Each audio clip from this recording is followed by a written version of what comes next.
Kia and Kia. Two blonde Korean college co-eds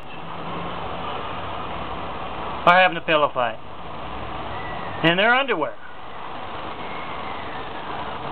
The room's filled with smoke, and they always get kind of playful when they've been smoking.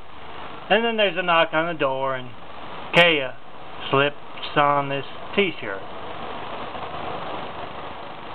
And it's Sylvester. And he's got this big pizza box that says Jenny's Pizza on it.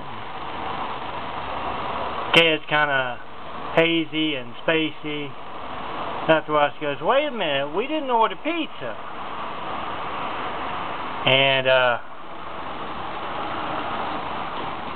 Sylvester goes, "Oh no, it's alright, this isn't pizza." And he kind of looks up and down the hallway and he says, "This is to fool the nosy neighbors. It's Cat in the Box."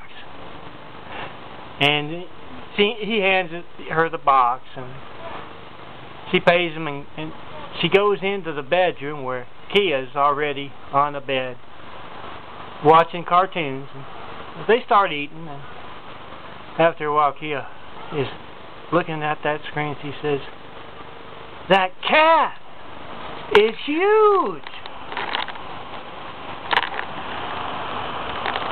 He knows." He points to the, cat in the box. "He knows."